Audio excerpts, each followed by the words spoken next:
Sis Iza, ano naman yung takeaway mo dun sa topic natin about Jesus Christ and the Samaritan woman sa Book of John chapter 4 verse 1 to 26 and verse 39 to 42. Sa akin talaga yung nag-speak out sa akin is yung sa John 4 verse 10, 13, and 14. So, ayun. Like my story is a simple story. But I praise God for His grace na hindi naubos sa pagtanggap niya sa akin at sa pagpapatawad niya.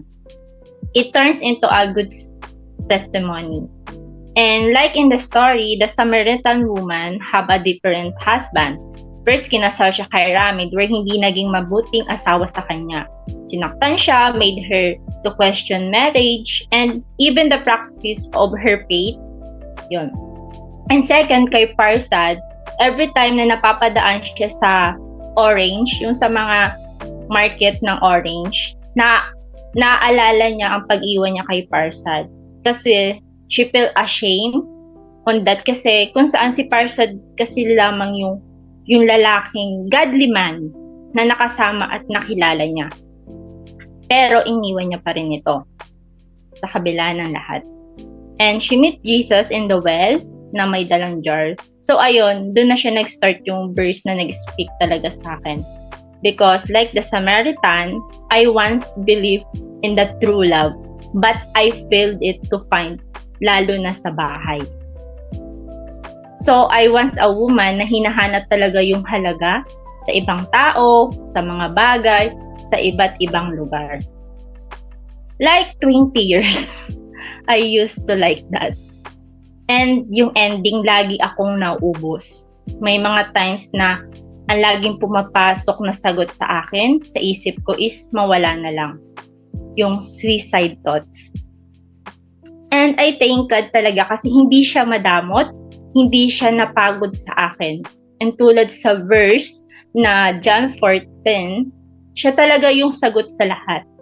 May mga times na napapagod pero simula nang tinanggap ko si Jesus as my personal savior, it's like pakiramdam ko, naubos yung lakas ko at hindi ko na alam paano mag-continue. But God always provide His strength for me.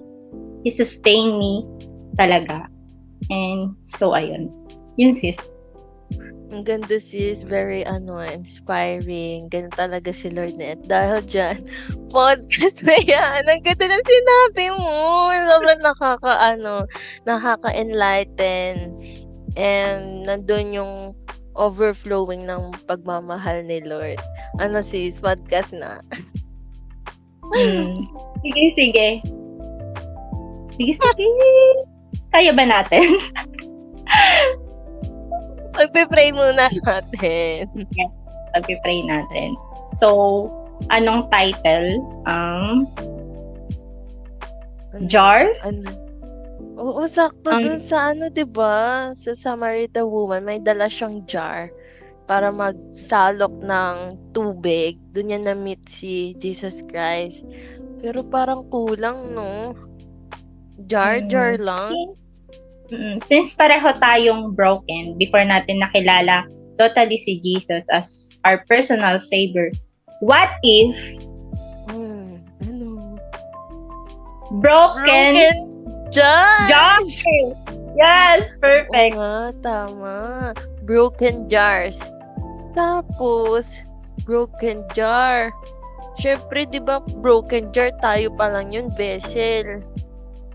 Kung olive oil kaya, sis. Pero masyado kasing mahaba pag olive oil, di ba, broken jars of olive oil.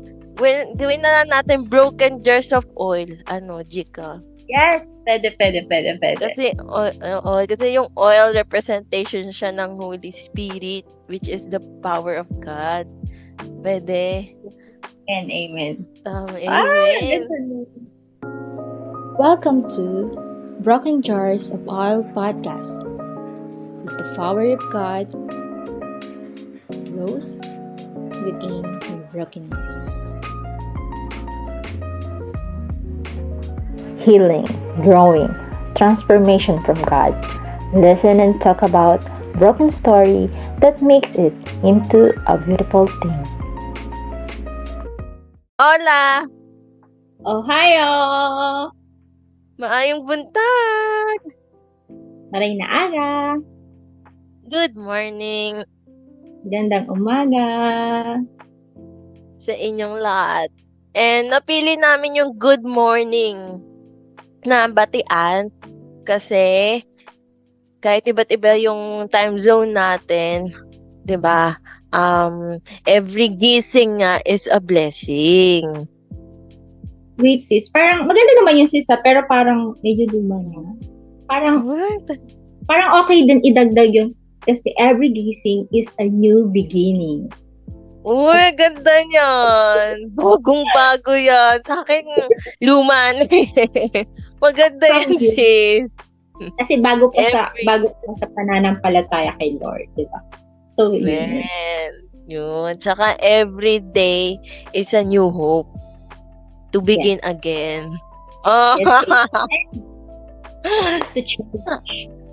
tama. So, partner, Iza, ano pala yung agenda natin ngayon? So, ayun na nga. Ayun na nga. O, mapakilala mo na. Siyempre. At Okay, sino mauna? sige ako na. Sige ako na. So, ayun. Medyo mahaba to sis. Dapat, mag-prepare ka muna. Makakatulog ka. So, ayun. Buti ba next month? Oo, eh. So, yung next year. Grabe naman yun. Sleeping Beauty. So, ayun.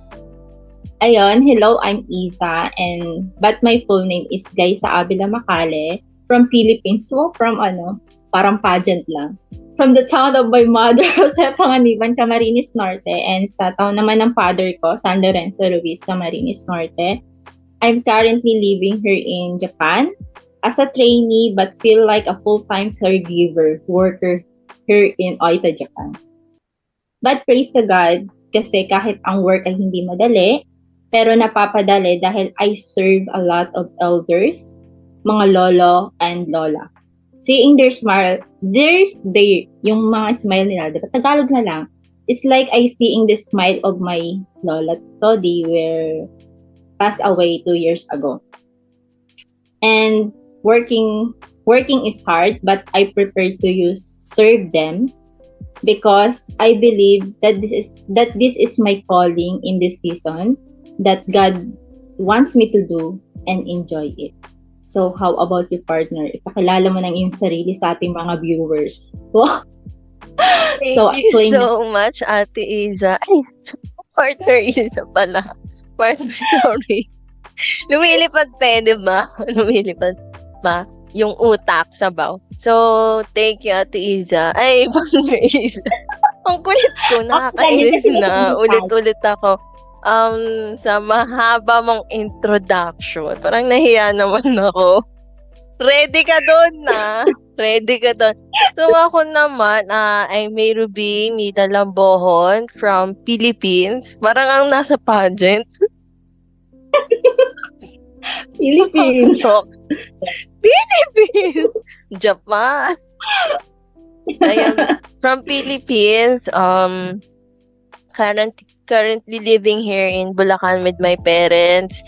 And then, I was same with partner Iza. I am also OFW. Umuwi lang ako nung March 2021 dito. Kasi kasagsagan pa yun ng pandemic. So sabi ko, habang madami pang uncertainty na nangyayari sa buong mundo, uwi muna ako kasama yung family ko.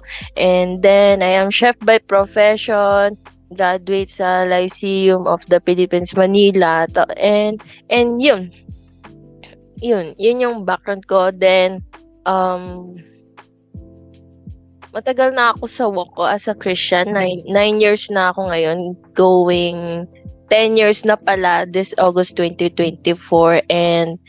And si partner Iza, na-meet ko siya sa Elevate nung nag-intern ako doon. Kasi ayun, dun kami nag-meet, nag-cross ng paths. The rest is the history. Then, malalaman nyo along the way na lang kapag nagtuloy-tuloy pa yung podcast episodes namin. So, ayun, partner Iza, sorry.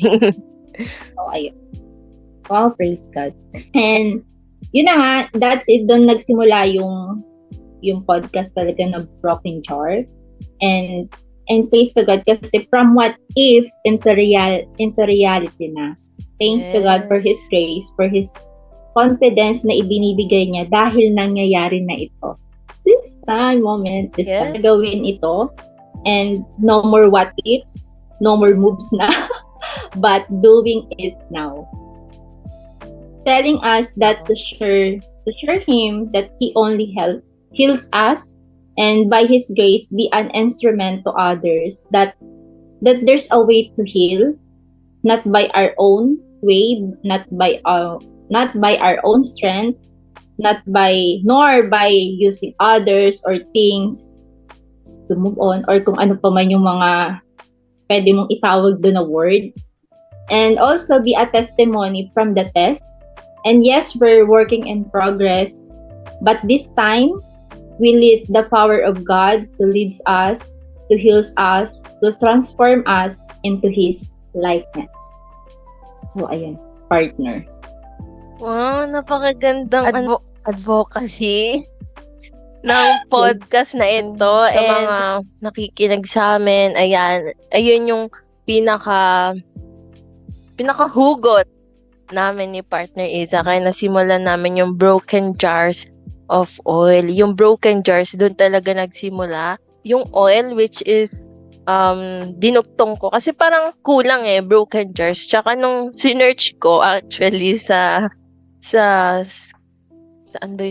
Spotify, may Broken Jars na. So, hindi pwede yun kasi baka makopyright kami or makasuhan, di ba? So, just to be safe, sabi ko, dagdagan pa natin. Kasi broken jars tayo yun, di ba? Sa broken vessel. Then, dagdagan natin ng olive oil. Pero masyadong mahaba pag broken jars of olive oil. Kaya, oil na lang. Which is represents the Holy Spirit. Yun. Amen. So, how about you, partner Iza? Since you are in Japan, di ba? Nasa Japan ka, I heard na meron dyang one of the popular culture sa Japan is yung pagbuo ng mga broken jars, broken bowls. Ano yun? Can you share with us? So, ayun sis. Bago doon, mag-reflect muna ako doon sa sinabi mo kasi sobrang ganda, di ba? So, ayun. Oo, maganda.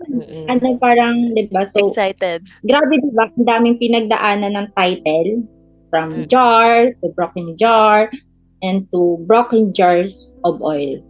Grabe lang yung Lord kasi siya yung nag-provide ng lahat, di ba? So, ayun. Punta na tayo sa culture talaga. Ayun. Gusto kong i-share sa'yo, partner, yung about kintsugi. Which is, dito sa Japan, merong katawagan nga, yun na, kintsugi, di ba? Paulit-ulit ako. Ito yung isang art dito sa Japan na kung saan inire-repair nila yung mga broken things na mula sa gold. And sa paniniwala na isang bagay ay mas nagiging maganda because it has been broken. And like the arc of kintsugi, I believe that God refers the brokenness in our lives and makes us more beautiful through the process of it. Like this. So, ayun. Tumataas yung value, no, pag nabro-broken. Do you agree with me? So, that. Amen. Ganun siya. Diba? Kasi ikaw, paano mo nasasabi sa sarili mo na para mas maganda yung beauty ng brokenness? Kasi siguro nabugbog ka na and marami kang natutunan from that broken or from that pain. So, dahil bugbog ka na at wala ka na ring mailalabas pa, huhugot ka ng lakas dun sa sa Panginoon. And that's it. Parang siya yung nagbibigay ng beauty talaga doon. From the pain, di ba? From the brokenness. Kasi mas nagiging malakas ka na. Kasi dahil sa mga lesson na natutunan mo doon. Sa mga experiences mo, no? Diba? Yes. Doon ka nag-grow. Doon ka nagmamature. Nagka-transform. Ayun, So, transform life as you get broken. As you get broken, no, natatransform yung life mo. Syempre, yung within mo na. Diba? So, yes. there's a beauty in brokenness. Amen. Amen. Ganda nga. Saktong-sakto, no? Broken jars. Tapos, nandyan ka sa Japan. Which is, konektado yung bawat detail ng title ng podcast natin sa experience tsaka kung saan yung current situation mo. Ang galing. It's like a puzzle pieces nagko-connect. Grabe si Lord. Siya talaga yung lahat. Nag-orchestrate. Yun. Ayun. Ang hirap kasi sabihin partner.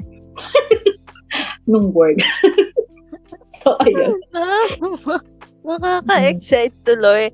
And yung sa part naman, ayun yung sa broken jar. Then sa part naman ng olive oil, sige, elaborate natin. Magbigay tayo ng mga biblical truths about olive oil. Kasi nga, lagi ko sinasabi to kay partner Iza, kapag nasa small group kami, nagba-Bible study kami, na yung representation talaga ng Holy Spirit is olive oil. Nasa Old Testament pa lang siya, nabanggit na siya. So, punta tayo sa Exodus chapter 30 verse 24 to 25. Just a quick lang, 'di ba? So, sabi dito, sa Exodus chapter 30 verse 24 to 25, 500 shekels of kasha, all according to the sanctuary shekel, and a hin, olive oil, make this into a sacred anointing oil, a fragrant blend, the work of a perfumer. It will be a sacred anointing oil. Then use it to anoint the tent of meeting, the ark of the covenant law, the table and all its articles and lampstand and its accessories, the altar of incense. And marami talaga siyang mga biblical truths, partner Iza, about olive oil na Holy Spirit. Exodus 13 verse 2 to 3, sabi dito, "See, I have chosen Bezalel, son of Uri, the son of Hur, of the tribe of Judah, and I have filled him with the Spirit of God," which is, yun yung Holy Spirit, "with wisdom, with understanding, and with knowledge, and with all kinds of skills." Sa 1 Corinthians chapter 6 verse 19 to 20, nandun na yung Bible verse na about sa temple of the Holy Spirit. "Do you not know that your bodies and temples of the Holy Spirit who is in you, whom you have received from God? You are not your own. You were bought a price. Therefore, honor God with your bodies." So, highlight natin yung temple of the Holy Spirit. Yung temple kasi, totally talaga, yung broken jars of oil. Yung broken jars, derive siya sa word na temple of the Holy Spirit. Hindi pala sa verse ng temple of the Holy Spirit. Yung broken jars, it represent the temple, which is our body, because our body is spiritual being na human vessels. And pag sinearch mo yung vessel, yung word na vessel, it means container. So, iba't ibang klase container. Pwede siyang jar, pwede siyang bowl, pwede siyang cup. So, mas pinili namin yung jar kasi sobrang popular ng jar sa Bible mismo. About jar of oil, jar of perfume, jar of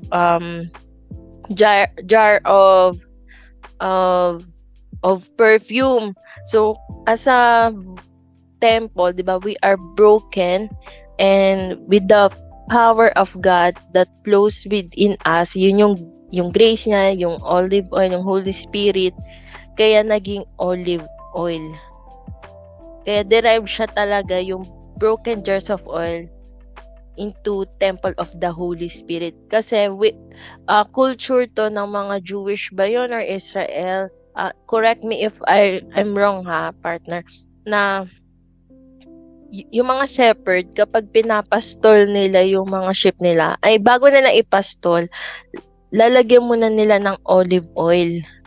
Ina-anoint nila ng olive oil yung ulo ng kanilang mga tupa para maprotektahan sa mga sakit, sa mga ticks and fleas. And same tayo, 'di ba? Inano tayo sa dinascribe or hindi din sa equivalent tayo ng isang tupa. That's why we are blinded.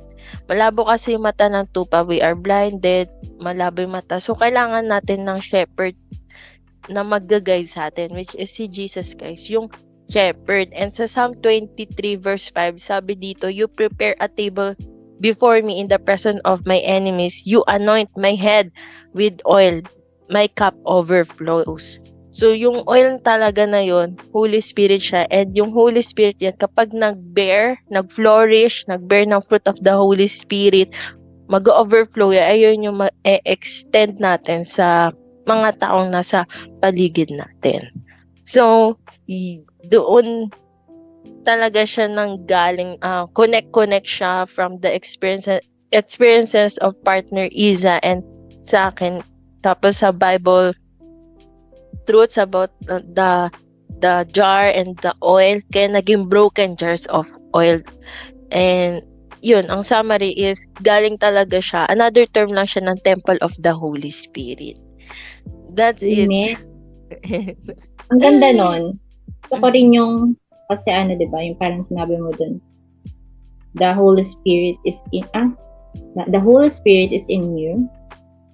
And so, parang, di ba, and like the jar, dapat talaga, kung meron tayong mang ilalagay, jar, like a temple, meron man tayong ang tawag doon, ipapasok talaga, di ba, lalo na sa mind natin, is God's word, and yung mga negative thoughts is talagang kung hanggat maaari talaga wag na hayaan na mag-dig in yun sa atin, kasi like kahit katulad niya, di ba, like tayo is the temple of God, na nasa body natin yun, kailangan natin alagaan yun, di ba, partner. So ang ganda nun. And also praise God kasi, di ba, na natuloy na talaga tong podcast natin, and buntik nang hindi matuloy, pero katulad ng kwento ng broken jars of oil, hindi talaga siya mabubuo kung wala yung isa sa amin, which is yung jar na nagmula dun sa kwento ng Samaritan woman, and yung oil na talagang nag-speak out kay partner May, di ba? So, ayun, and yun, kung wala talaga yung isa sa amin, hindi siya mabubuo. And also, praise God kasi talagang natuloy, kasi yung Lord talaga yung nag-provide, and ayun, nagpapasakop kami sa Holy Spirit, and in the power of God, grabe yung pasakop, diba? Ang lalim. So, ayun, partner, ikaw nang bahala dun sa kasunod. And yun din yung dahilan kung bakit yung tagline namin is, let the power of God flows within your brokenness. Kasi yung power na yon galing sa Holy Spirit. Kaya hindi ko na nilagay ng let the Spirit of God. Para yung bang ma-curious kayo, yung feeling nyo, ano meron doon? Yung parang, bakit power, bakit broken jars of olive oil? Yung ma-curious kayo, tas hanggang sa alamin nyo na kung ano. Yung hinimay-himay talaga namin, hindi siya yung madaling ginawa. Bawat title, bawat word, bawat tagline, bawat logo, yung nakalagay sa logo, yung picture, image, may ibig sabihin. Hindi siya okay, ito lang. May ibig, may hugot talaga siya. 'Di ba? Which is yung bottom line is yung words of God, God's love about Him, all about Him, not about us. 'Di ba? So, ayan, ito yung malalaman nyo, or ito yung nakadahilan kung paano at saan papunta yung podcast na to. Diba? As a platform to reach out people who are broken and point them back to the Lord Jesus Christ. Praise Ayun. God! All glory to God talaga. So, ayun. How about the Ate Iza? Ay, partner Iza. Sorry. Sanay ako sa small group. Partner Iza, ikaw. So, ayun. Ayun, ang dami talaga, di ba, prinobide talaga ng Lord. Parang ang dami sa ating pinapilian. Pero, siya pa rin talaga yung pumili. Siya talaga yung masusunod. Kasi siya yung nagsimula. Siya na rin yung ang tawag doon, mag-work and out talaga dito. Yung ano lang natin, yung part natin dito is mag-yes. At to do talaga yung gustong ipagawa ng Lord. So, ayun. That's it. Tapos na ba? Gusto ko mag-add yung sinabi mong yes. Yung mag-say yes ka lang sa calling mo and mag-lift of faith ka. Kasi along the way, the Lord, i-equip ka along the way. Yung bang, magpo-provide, yun nga, lagi sinasabi natin, magpo-provide si Lord ng kasama mo. And yung taong tutulong sa'yo para ma-fulfill yung calling na na tinatawag niya sa'yo. Ayun. Yes. So, end na ba natin? Yun na ba yun? Yes. Thank you for listening. If you like this episode and you've listened to it, please be a blessing also to others by sharing it. You may also watch this podcast episode on our YouTube channel and FB page. Just type in Broken Jars of Oil. See you on our next episode! Matane!